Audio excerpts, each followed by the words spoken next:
Hello, and welcome back to Even More News, the first and only news podcast, although I think our guest today might disagree with that for some reason. I'm Katy Stoll. Hi, Katy Stoll. Hi. I guess this can be the first and only debate podcast. We'll debate that fact. Hi, I'm Cody Johnston. How you doing? Happy Halloween. Well, we have to introduce our guest. This is a fun one. I asked for you to come months ago. I've been asking. Host of Crooked Media's What a Day, and formerly the host of The Argument at the New York Times, we are very thrilled to welcome Jane Coaston. Hello, how are you? And I will accept that maybe you're the only news podcast, but I also have a news podcast. Okay. Well, that's Perfect. fair. Actually, that's a very clear distinction, and I think we all appreciate it that we can start off on the same foot today. We all agree on facts. Oh, Jonathan's also here, by the way. Hi, friends. For our viewers watching the show, you'll notice that we're dressed up. It is Halloween on the day that we're recording. Jonathan, who are you? I'm popular children's entertainer, Miss Rachel. That's what I thought. Hello, Miss Rachel. Hi, Miss Rachel. If you're under 4, I'm the most famous person in the world. You look just like her. Thank you very much. Nailed it. And Cody? I am either guy with COVID didn't want to do this, or I'm thinking like dorky love interest from a mid-90s comedy called like, get out of here, whatever, one of those. Or as Jane pointed out, Hunter S. Thompson, way better answer. Way better than the obvious answer. My original two, yeah. I'm glad you gave Jane credit because that was her idea for you. And I am... Who are you? What's going on? Snow White, y'all. Snow White. Look, I've So got we're my all apple popular mug. children's characters. The popular children's character, Hunter S. Thompson. That's right. Exactly. My friend loves Disney and loves Halloween and throws a Halloween party, and she recently had a baby. So as a surprise, we showed up to her Halloween party dressed as Disney characters. Otherwise, I would never, ever dress as a Disney character. It's a little too boring. But I think Don't it tell her works. Yeah. Well, like for a Halloween costume. Hope she's not listening. I really appreciate your Miss Rachel costume because I did not know who Miss Rachel was until I had friends with kids who were like, Miss Rachel's the most important person in our lives. We love Miss Rachel. Like, Yeah. I now know multiple people who last year, like, there was like a whole fleet of people I know who went as Miss Rachel for Halloween. If children, like, if you could determine, 4-year-olds got to determine who the most famous people were, it would be like Ms. Rachel and Bluey. Yeah, Yeah. for sure. And Lightning McQueen, I think, too. Yeah, that's a big one. I have a lot of Paw Patrol questions with regard to the use of the state, but that's another podcast altogether. Yeah. All right, Jane, you're new here. We always acknowledge the holidays as an icebreaker, but I do feel as though the ice has been broken. But, And the holidays, obvious, yeah. The holidays, obvious. Friday, November 1st is Deck the Everything Day. I guess this is just getting started on early. Brought to you by Home Goods, the store Home Goods. Oh, of course. There we go. I was raised Catholic, and so if you're Catholic, November 1st is All Saints Day. So when I was a kid, the day after Halloween, you always got off school, which it turns out that's not how life works. Like, there were a bunch of holidays I had as a kid where I was like, this is how life will be forever. Nope. It's just, Now you got to go to work. It's really a brutal realization that, It is. if we've been lied to in so many ways as children, and It's true. to protect us from the harsh reality of the world. In which And- you have to go to work the day after Halloween, yes. In which, what the heck? And on Halloween. What the hell? On Halloween. And on Halloween, exactly. It's a racket. Wild. But go shop at Home Goods, everybody. So we need to get to some news, but all of this carries us through. And we're going to start with what everybody's been talking about this week. And now it's our turn. Trump's rally at Madison Square Garden. What a delight. I know. Feels like I led off with really old news on this. It's like felt like the top story like 2 days ago. And now it's like, no, we got to talk about garbage now. The garbage news story has moved forward like 5 days. I know. We might be exhausted of talking about this. No. But Trump had a rally on Sunday night at Madison Square Garden. And the lead headline has been Tony Hinchcliffe and his stand-up set. There's a lot going on. Like, I don't know if you guys know this, but there's literally a floating island of garbage in the middle of the ocean right now. Yeah. I think it's called Puerto Rico. Okay. All right. Okay. My favorite part of the story, which we'll get into, is that he test drove his set at an actual comedy club the night before, and it bombed. And then he was like, I'm doing this rally tomorrow, and I think they're going to like it way more.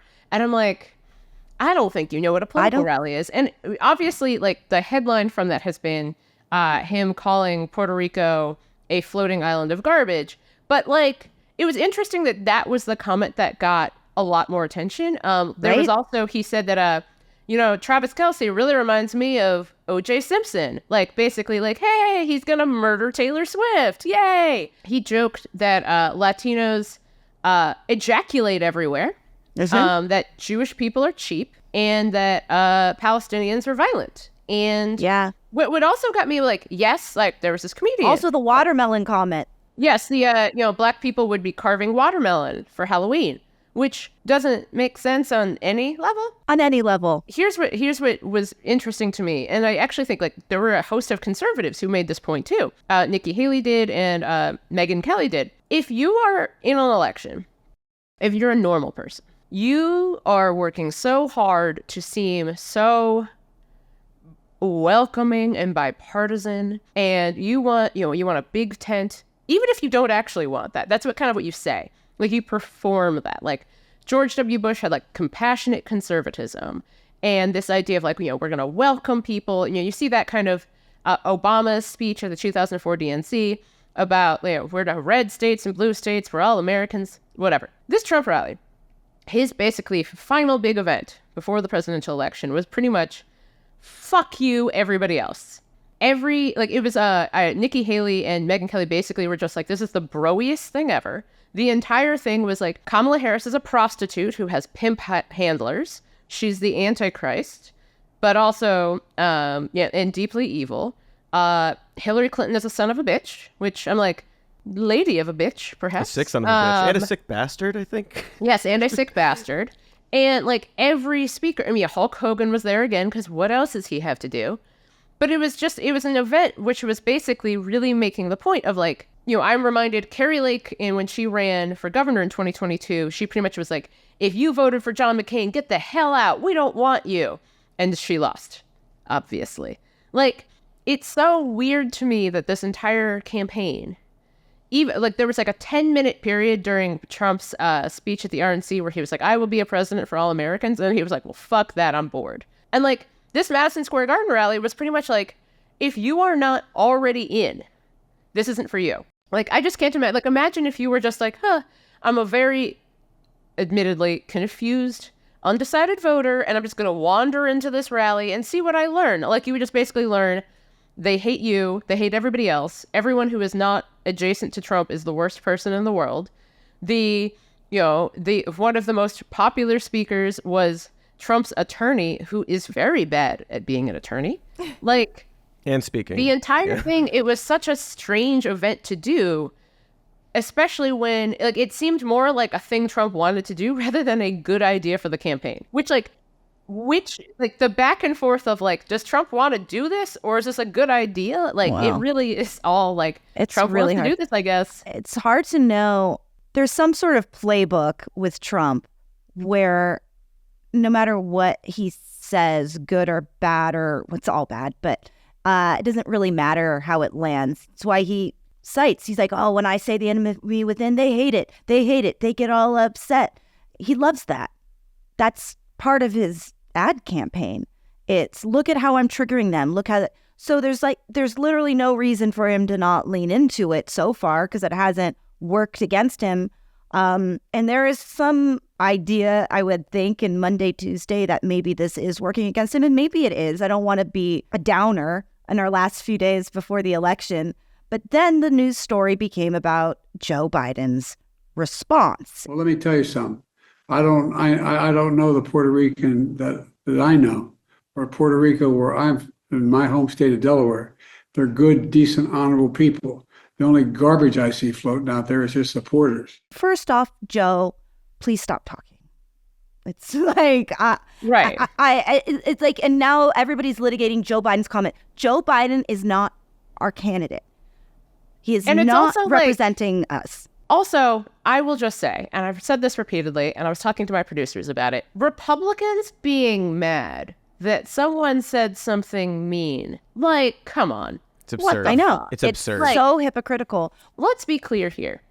For the past 7 years, whatever, Democrats have been referred to as, by like people in office, as like pedophiles, murderers, like the most evil people alive, the enemy within, just like the worst people in human history. It really is a like, fuck your feelings, but my feelings are so very delicate. Like, at that Madison Square Garden rally, radio host Sid Rosenberg said the whole fucking party, a bunch of degenerates, lowlives, Jew haters and lowlives, every one of them.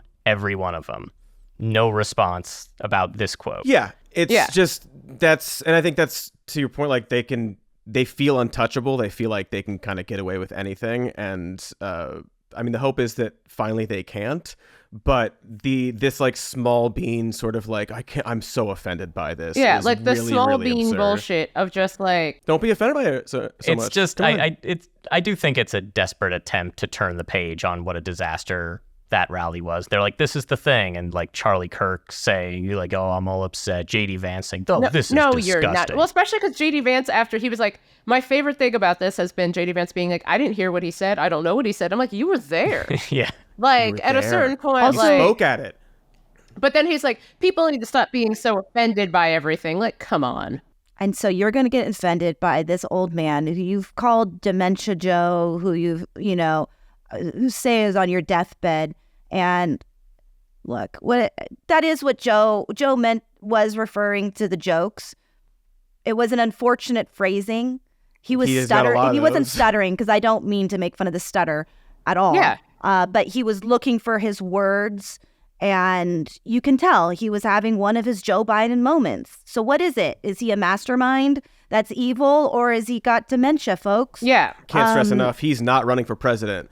He's not running for president. And also, it's just so funny because the person who is running for president, Kamala Harris, has just throughout the entire campaign avoided talking like that. Brett Baier literally at one point in an interview with her was like, so like, you hate Trump supporters, right? Don't you want to shit on Trump supporters right now, more or less? She literally says, oh God, no. Exactly. Yeah. The whole thing is just like, and again, just looking back at the past 8-9 years of Donald Trump and his entire party, I'm so over it. I'm just not, I have no patience for this. Like, I can't believe he said this. Plug our video that came out yesterday. It's our last video before the election, and it is an overview of as much as we could possibly fit in. It doesn't even fit of the everything. things that he has said it's like 2 and hours done, long. and it is long. And Cody got COVID, and we filmed it. You're not saying that Cody got COVID because of the video. No. I don't know. It may he be. got it because of Donald Trump. It was very poetic. It was a unfortunate, perfect thing to happen right before we filmed that. Circle around to where I started on this segment before we move on, which is that it's very, very, very unfortunate also that the joke, which was very offensive, wasn't even the most offensive joke. No, that he wasn't the most offensive speaker. But that's what I'm getting at. He wasn't even the most offensive speaker. I mean, we rushed over it a bit, but like the whole thing put together is horrifying. And the news, everything, the media, the way we consume media goes so fast, and it's so full of people's bullshit takes on Twitter and everywhere that we just blow past it. And nobody's had time to digest. You know, Tucker Carlson literally called her the first Samoan Malaysian low IQ. The whole thing was really disgusting. And even like you said, Jane, like, you know, if Megyn Kelly is out there, of all people, being like, little much for me, that should tell you something. I think they're in this, everyone's in their bubble. Everyone's got their bubbles. But once Elon Musk bought Twitter and made it so much worse, that is a bubble that I think they are all in now. Like JD Vance is a very online weirdo in the Elon Musk sort of sphere. And I feel like they see all these posts all the time by all the blue checks out there, and they think that's normal. They think people like it. They think like, oh, this is look at how popular my tweet is. And then they do it on stage, and it's really, really off-putting to most people. Because most people aren't even on Twitter, like it's not a popular website. I've said that one of the weirdest things that's going to be happening is that like the low-level GOP staffers are all now like the most online dudes you've ever heard of in your life. Like they're all people who have spent years on this. And you saw this with Florida Governor Ron DeSantis' campaign, where instead of doing it, I was joking about this. Like, you could have announced your presidential campaign in front of like a cheering crowd at a football stadium in Florida, and you did it on a Twitter Spaces that broke. And like there kept being like weird videos released about like how Trump was too gay and using like the Nazi Sonnenrad, and like just was like the most online shit you've ever seen in your life. And like something that I'm interested in is just saying, because of the siloing effect of Twitter, where in 2016 it was siloed in a very different way. I've been on Twitter since 2008. They will have to pry me out of there. Yeah. It's damaged me deeply. But like siloing effect means that like there are people, and I was talking about this, there are people on Twitter, and especially with blue checks and with tons of followers, who are like, Trump's going to win in a landslide. He's already won. There's no way he could lose. And I'm like, one, that's setting up a whole thing about how this has been stolen. But it's also wild to me that you would be in such a silo. Like kind of I know Pauline Kael famously didn't actually say this, but like the alleged thing she said was like, you know, how could Nixon have won? I don't know anyone who voted for him. That's not what she actually said, but that's kind of what the apocryphal version is. And now you're seeing Pauline Kaels all over the place of being like, I don't know anyone who would like Kamala Harris. Everyone hates Kamala Harris. Who would vote for her? And like, it's just interesting, people who pretend to be not in the silo being like locked in a grain elevator, basically. It's like, it's ridiculous.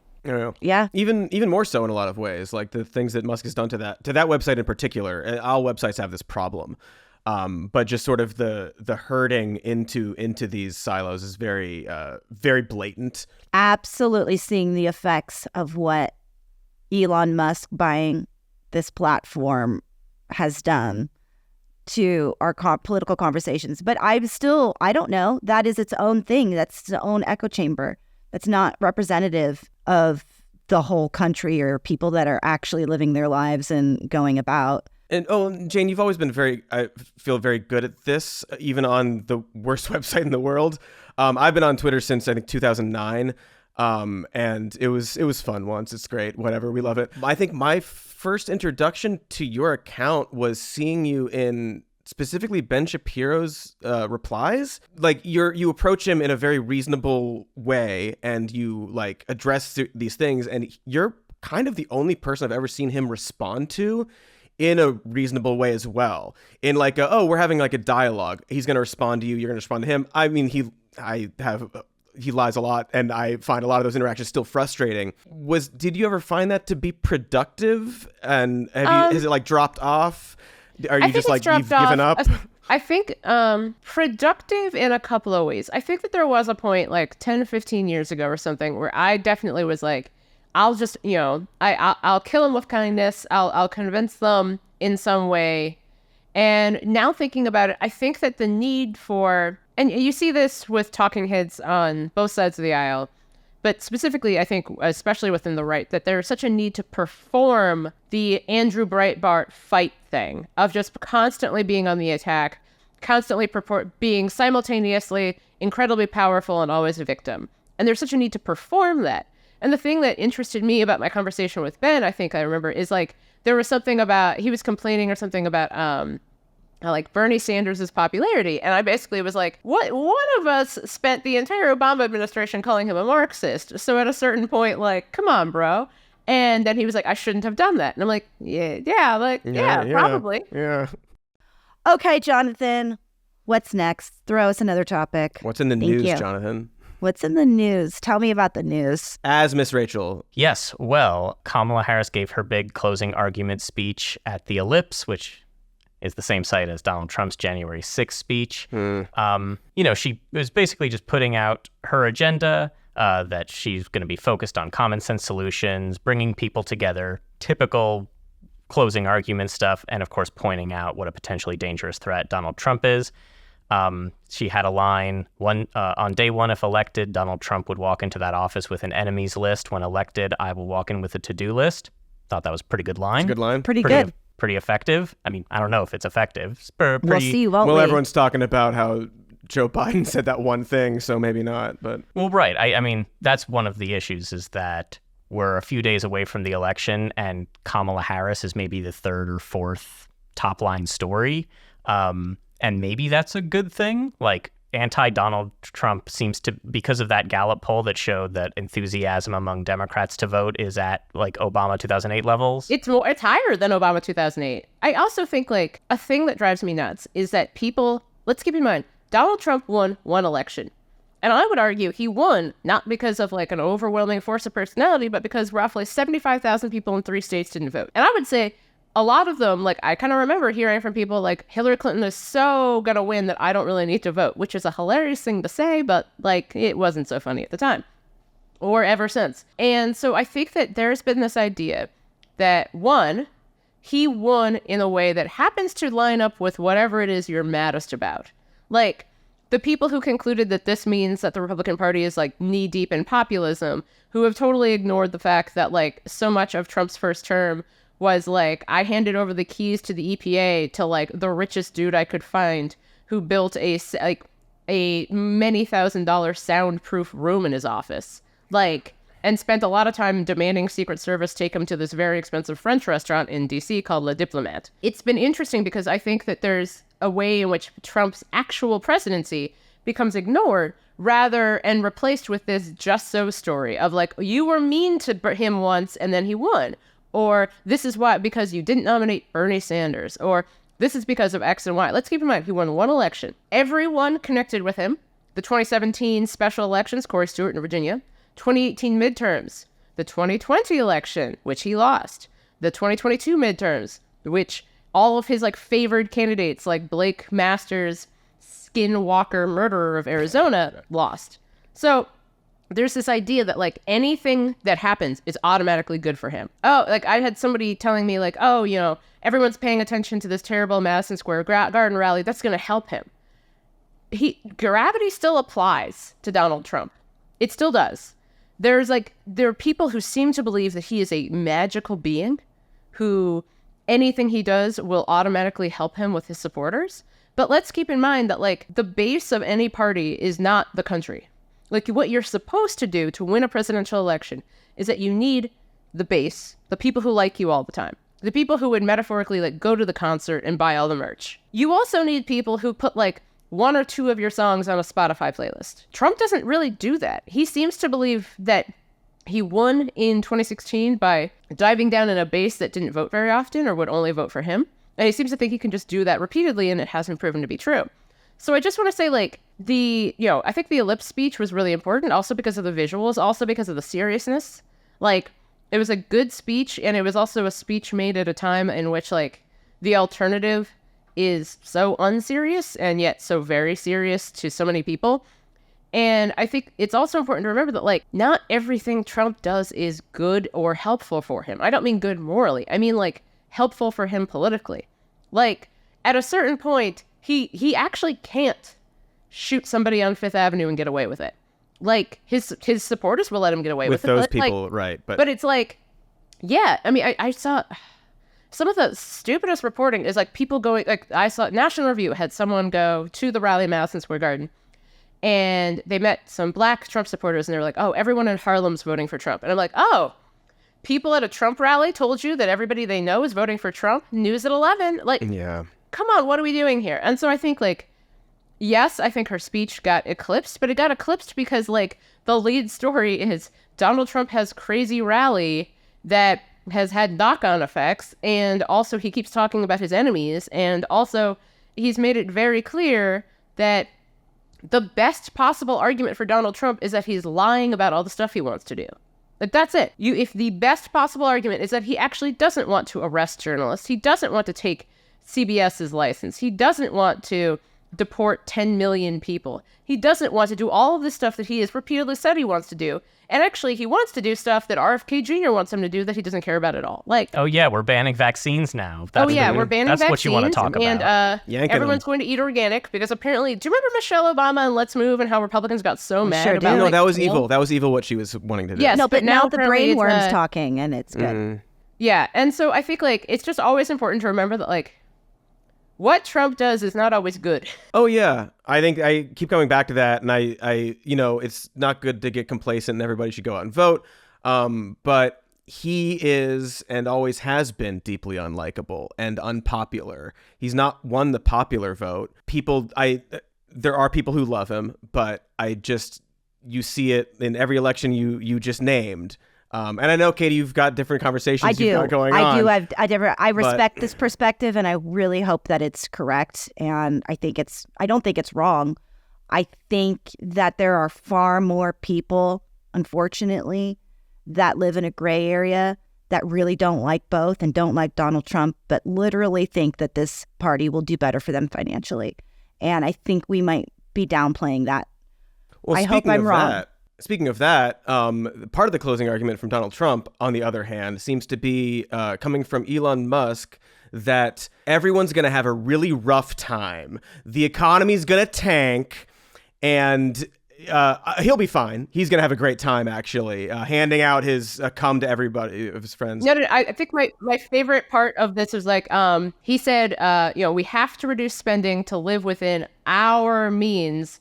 And that does really involve some temporary hardship. What do you mean, Kimosabi? Like, come on. You are currently setting up a compound in Texas so that you can live with all of your children and all of the women you've impregnated. It's wild. And what do we mean? And offering your semen to anybody, to people that might friends want. and acquaintances. Anyone you see. If you discuss infertility near him, he will offer you semen. I have it in my pocket right now. It's frozen. Would you like I don't know to? why. You can go take care of it right now. Just my German voice. I can't do it. But I mean, No, the whatever South is- African accent is notoriously difficult to do, as Leonardo DiCaprio taught us in film Blood Diamond. did his In which best. Right. in which he goes with an accent where it's like, it sounds like an Irish person got hit by a bus. were South African people involved in emerald mines? Really? That's interesting. I also want to mention, while we're talking about Musk, there's because we talked about he's building a compound. There's another very strange he's telling story. you that your life's going to suck for a yeah. while He's after telling you the election. life's gonna suck. Your but, life is going to suck. yeah, Not his. Not yeah. his. He's good. Apparently, some of the paid canvassers in swing states that this is America wild. PAC is paying say they've been subject to poor working conditions, including being Kept in the driven back around. of a van. Yeah, driven around in the back of a seatless U-Haul van, Seatless threatened that their U-Haul van. motels would not be paid for if they didn't meet their canvassing quotas. Needing to sign an NDA and not even knowing that they're actually being hired to campaign for Donald Trump. How is this legal? And how is it legal that he's giving away millions of dollars to people? We keep brushing over this. What the fuck? What the fuck? He was supposed to show up in court today, I think. I'm not sure if that has happened yet. I believe that he said he was not. That's okay. He was not going to surprising. show up. Oh. Convenient. Because, again, you go to court. He goes back to Texas to, I don't know. Well, we know now, live in the compound and Yeah. then fill his little jars and hand them out. Exactly. He's joked about, because he's going okay, Trump wins, everything's fine. And he's joked about, like, well, if Kamala wins, that she's going to put me in jail. And it's like, well, no, she's not going to put you in jail. It's just that you've done a bunch of crimes and we will still have a functional justice department that will Right. probably investigate you for all the crimes you're doing. He's going to be in charge of figuring out these cuts? the Doge. Department For the of Government Doge Committee? Efficiency. Yeah, Department of Government Efficiency. That's right. at a certain point, and I don't understand, and I've noticed, like, people do this in general, like, if you are very good at one thing, and we see this, again, it's a social media thing, where people who are like, I'm a college professor and I study economics. Here's my thoughts on trans people. And you're just like, stay in your fucking lane. Like, Elon Musk, SpaceX, fine. Space, that seems cool. Love space. But, like, when he's just, like, how he operates, like, if you're on Twitter, that's the thing. Like, I have friends who, I have a good friend who's like, one of the probably the smartest person I know. He lives in Silicon Valley. He, has kids and stuff like that. And he's always like, Elon Musk is doing these really interesting space projects. And I'm like, I'm so sorry. You have to know that my encounters with Elon Musk is someone saying the most racist shit I've ever seen in my life, and him going, sounds right, on Twitter, where it's like, there's anti-white mobs gathering in Springfield, and he's like, exclamation point. Like, you have to believe that either he's the most gullible person who's ever lived, or he's just a god-awful member of society. And I feel so bad, because I'm like, if I had the understanding of Elon Musk that, like, my friend did, I'd be like, oh, this guy who, the Tesla seems like a nice car and space stuff is cool, but because I encounter Twitter Elon Musk, I'm like, this is the worst person in the world. Worst person. It's a Like, very the interesting weirdest trajectory. Person, the guy who was like, I would love to impregnate Taylor Swift. That's him. It's just so many of these characters. Elon, Donald Trump. I'm like, I talked to people that support them or whatever shades of being fans of these men. And I'm like, if that motherfucker was sitting in this bar or out here, you would not want your girlfriend, you would not want your wife to be around them. There is not a chance in hell that's a person you want to hang out with or you would trust with literally anything. And yet you're just going to be blindly defending them. You're just going to it is incredibly difficult for me to square these realities. Like, It's very demoralizing. these men that want to protect their women and like, yeah, Donald Trump, Whether they like it or not. whether they like it or not. So, Jane, I was not aware about some of your history, that you were formerly a libertarian and transitioned to independent, and now you're working at a fairly progressive company. And I don't know, that's very fascinating to me. Tell me a little bit about that transition for you, how that looked. I don't think it really required much of a change in me, really. I always like to say that, like, everyone's politics are much more complicated and complex than we ever really let it be, especially on social media. Like, social media has a flattening effect in which you become your politics in a very specific way. But I was always kind of like a left, I grew up in Cincinnati, Ohio, went to Catholic school. So my parents were like the only Democrats I knew. My parents and my grandma. Everyone else was Republican. Like, everybody loved George Bush. Like, the neighborhood next to ours, Indian Hill, was like the biggest Republican fundraising neighborhood in America. And so I was always very used to having like politics that were very at odds of everyone around me. And so I think that for me, I'd always kind of identified as like left-leaning libertarian adjacent. And by libertarian, I mean kind of small L libertarian, as I came to find out the big L Libertarian Party is fucking nuts. Yeah. They recently have they've been taken over by the so-called Mises Caucus over the last couple of years. And if you just Google like Libertarian Party of New Hampshire controversy, and you can see how it's just like the worst people you've ever met, and they run a party now. And so, but I'd always really had a view towards being kind of distrustful of government, because I know what it was like to live in a Republican-controlled state that did bad things and then blamed minorities for it.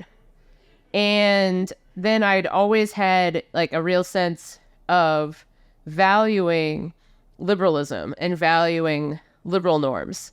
And so I think that for me, that kind of has always stayed the same, no matter how I've identified politically, especially because I think that part of why I was identifying as a libertarian was that I felt like in 2019, 2020, you heard, I always like to make, I know that this is like a reference that is increasingly stupid, but like I always like to make the pimp my ride joke sometimes about Democratic politics in 2020, where it's like, we heard you wanted criminal justice reform, so we got you Nancy Pelosi kneeling wearing kente cloth. Right. And I'm like, come on. And especially spending a lot of time covering and reading about and writing about the need for police reform, especially because you could increasingly see Republicans basically being like, we love cops, except for when they police us. Like, there's a real sense of like, police those other people, not me. And so that was where that came from. And then the Libertarian Party got taken over by people who were like, slavery actually should be legal again. And I'm like, this is ridiculous. So yeah, I think that one of the great things about Crooked Media is that I'm able to live out my values and able to live out what I think and talk about what I think. And nobody's like, oh, you can't say that. The DCCC did not like say you could say this. It's not a problem. So I think that that's something, it's like, my views have always been fairly heterodox. And as a side note, I think right now we're in this weird moment where people fetishize having heterodox views. Everybody does. Like, if you went outside and asked whoever it is who's delivering your mail to like talk about what their politics are, don't do that. That's weird. But like, most people have pretty heterodox views about issues. That's just how people are. Like, partisans don't, but people do. And so Crooked's been a great place, especially with the election coming up so fast and, starting this job in August of this year and then having the election coming up, next week. I think that it's been a really good place for me and a good combination of efforts here. Well, I think that's very refreshing.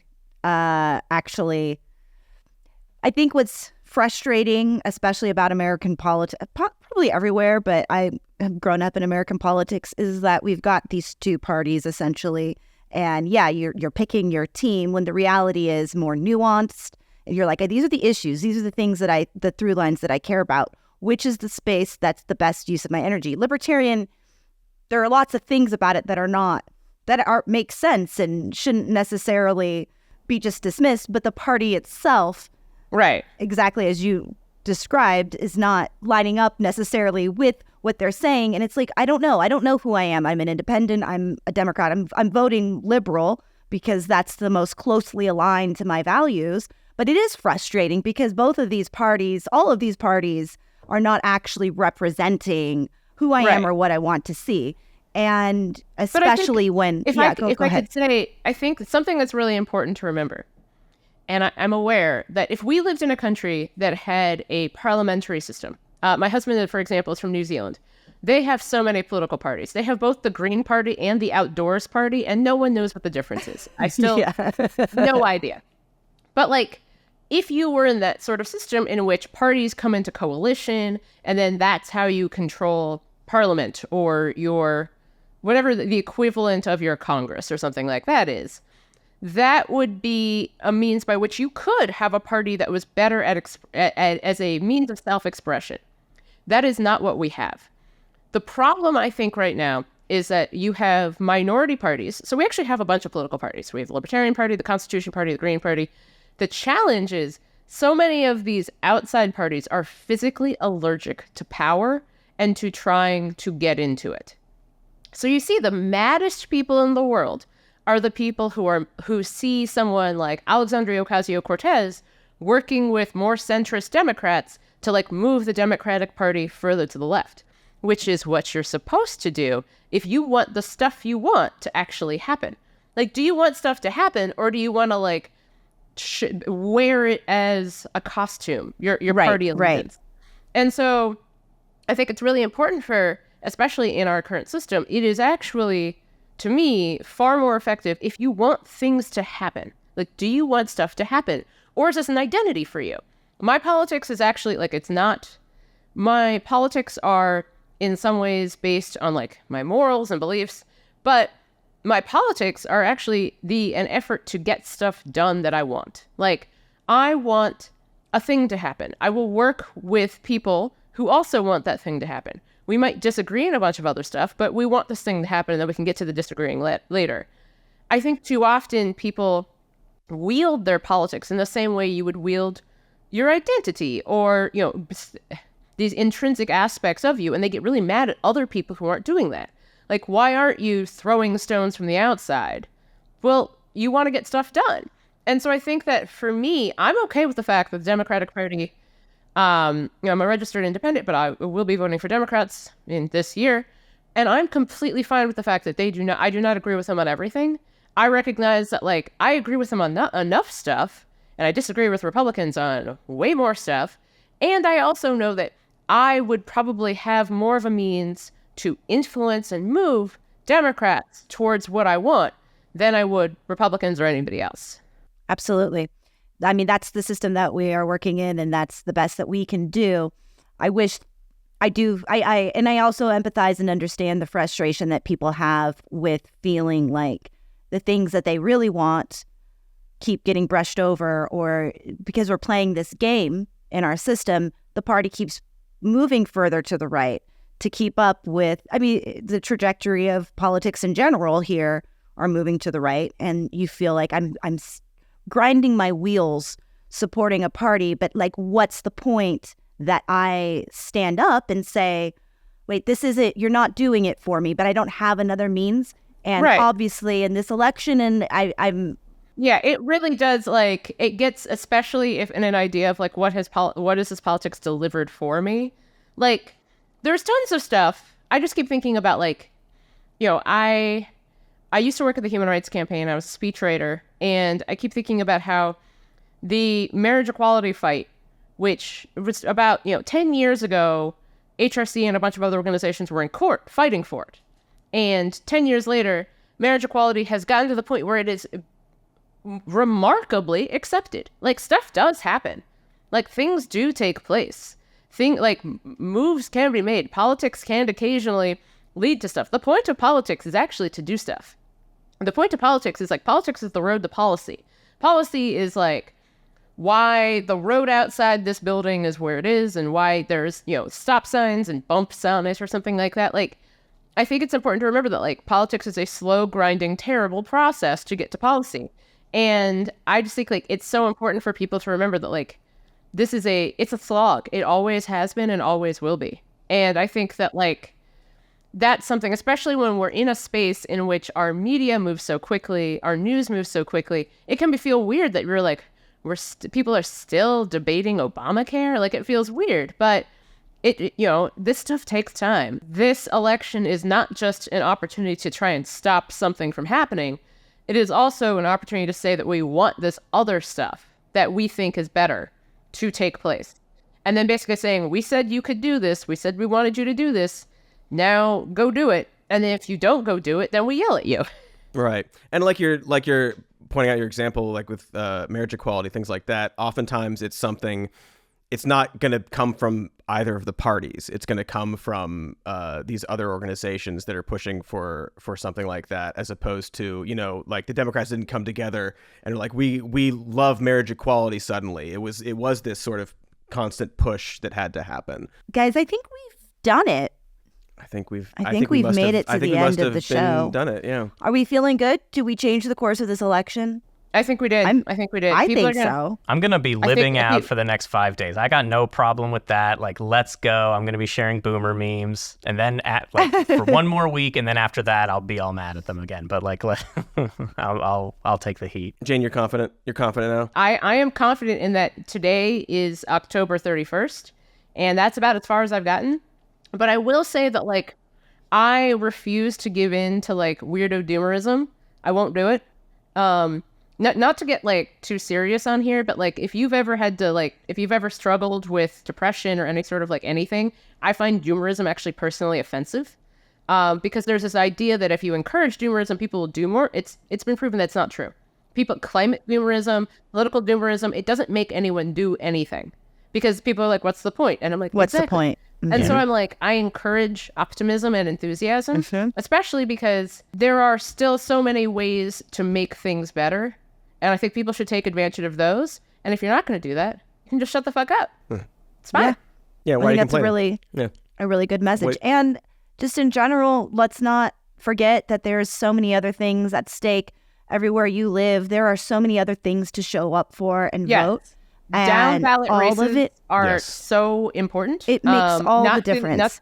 Not to be too promo-y, but my show, What a Day, Crooked Media's daily news show, Monday through Friday. Anywhere you get your podcasts, you can watch on YouTube. We talk all the time about down ballot races, about school superintendent races, about people who, if they win, they could flip flip the House in a red state in a way that could curtail attempts to ban abortion, which is what any limit on abortion is basically a ban. And there are so many ways, our friends at Vote Save America do so much that is about organizing and volunteering and taking all your anxious, mad energy and putting it somewhere good. And so if folks are interested in that, votesaveamerica.com. And you can also listen to my show, What a Day, wherever you get podcasts, or watch on YouTube. But there is so much to do that you don't have time to be stupid on the internet. I think that that's the perfect message for us to end this on, which is we've spent a lot of time in this Trump and Kamala, for a long time, for good reason, but just there's so much more at stake. If the last there's 8 so years much have more. taught us anything, it's that those elections really, really do matter too. If you're not active in those, then they will be active in those. So if you discounted that, you've got a few days to do your research. Do your research on your local things, and have fun. Have fun out there, folks. All right. And before I go, one last time before the election, this time now more than ever, I need you to know we love you very much. Much. And we appreciate you, and we're going to be okay.